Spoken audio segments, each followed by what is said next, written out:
Now, but the image data was not greatly structured. It was primarily tons and tons of images, but we wanted to start deciphering information from the images, not just mere photographs and videographs. Can we start looking at more information directly from the images itself?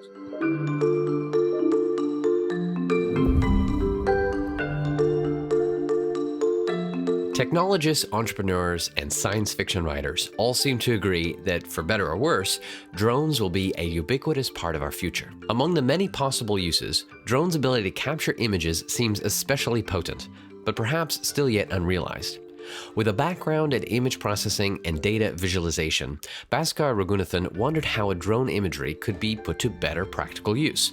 And this question led him to found Takvaviya, a company that analyzes image data and translates that information to useful insights. They currently focus on agriculture and solar sectors, but the potential seems vast. In this episode of Uptech Report, Bhaskar tells us the story of his company and how his technology works. Bhaskar, I'm excited to be with you and learn more about the journey that you've been on. To start us off, can you describe your company in about 5 seconds? What would you say? A growing tech company using machine learning.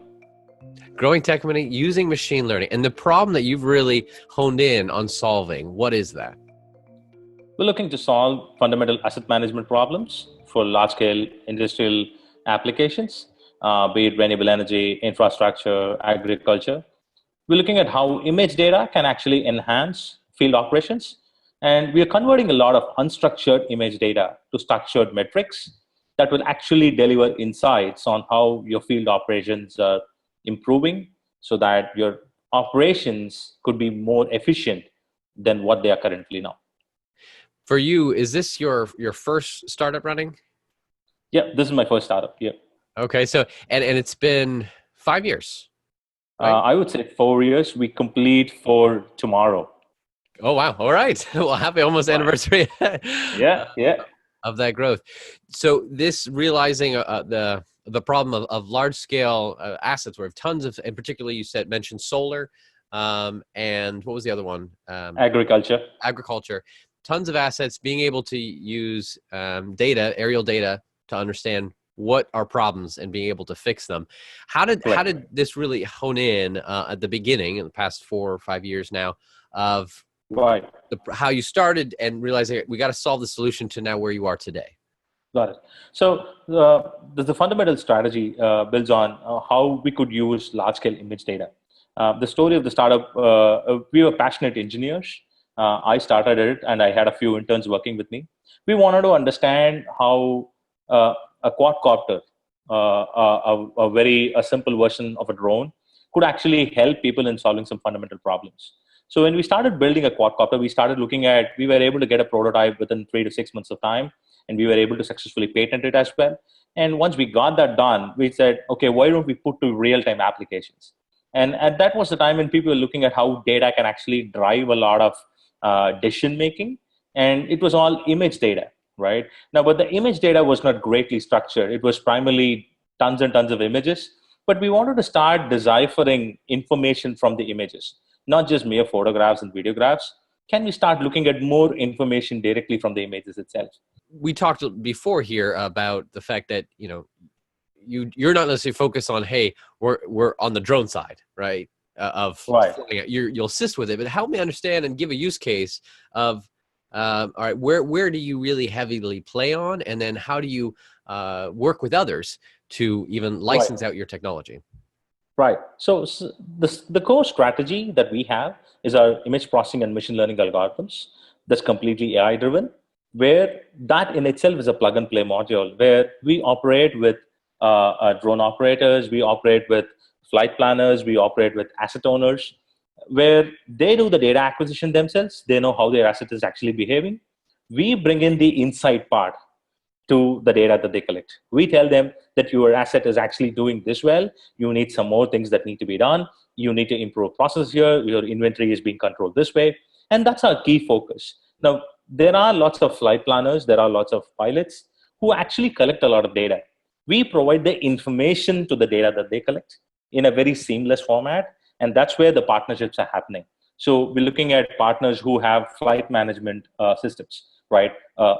They might have tens of drones or 20 drones in their system itself that might be flying all over the globe or at different locations in the US. And they have a platform to monitor all their flights. But do they have a very seamless connected platform inside those flight management systems to tell what is happening to each and every single asset? We're launching our subscription-based model for a couple of our products. This is in the solar PV industry. We'll be launching them early May. We're supposed to launch it sometime back, but the current scenario is we're looking for the right time. We have a product in place. We want to understand what would be the right time to get into the space, because we already offer a lot of services. So tell me more about, like, let's dive in a bit more of why is it different? Like the Right. concept itself is not unique, but tell me, you talked about really going into the different layers. Right. So individually, so let me take one particular example, right? I'll take an example of solar PV and then probably extrapolate it to what we're doing in agriculture as well.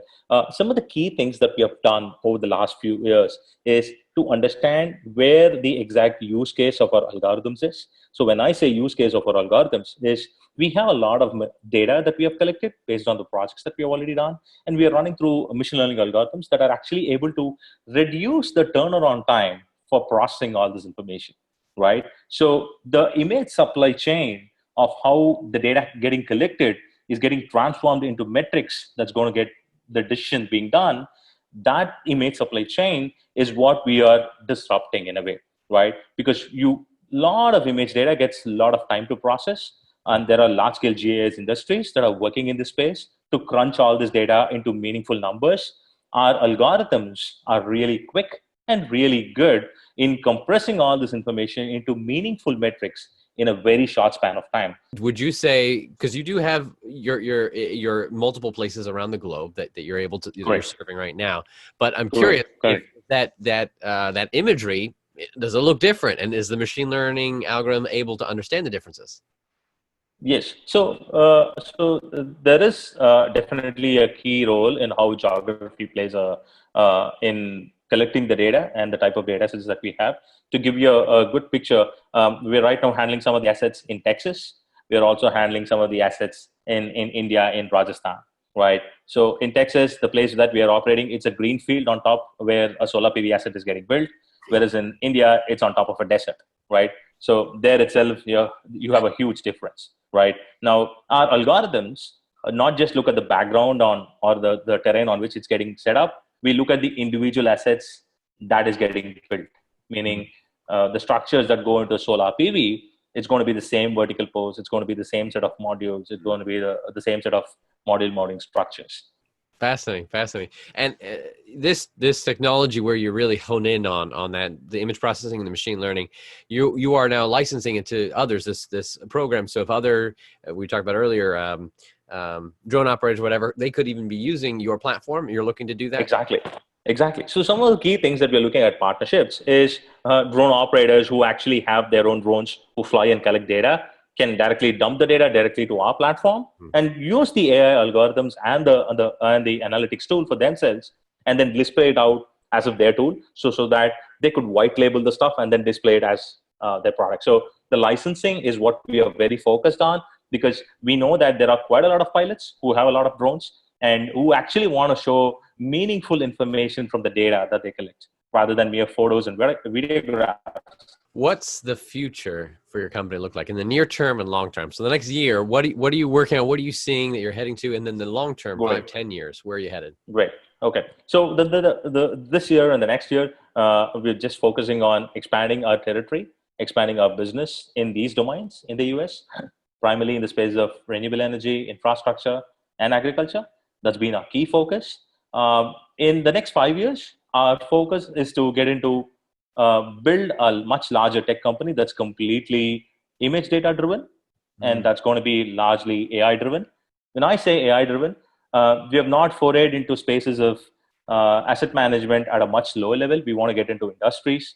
We want to get into media and communications, where there are multivarious use cases that can be driven based on well annotated image data set. Now, our algorithms are completely focused on image data. We're slowly delving into the audio space as well. We're looking at solving some completely different set of problems. We're looking at mental health. how video and image data could solve problems in mental health? Can we decipher a person's facial expression when he is actually speaking, right? Can we tag it to an emoji when he's actually speaking, and identify what's going through his brain, right? Now, because we deal with raw sets of image and video data, right? Now, we know what all image and video data can do. So we want to understand, build our algorithms on a much higher and a better pedestal so that we'll be able to solve much more complicated problems in the next 3 to 5 years. Be sure to check out part 2 of my conversation with Bhaskar, in which he offers some important lessons in developing a product and discovering its real-world applications.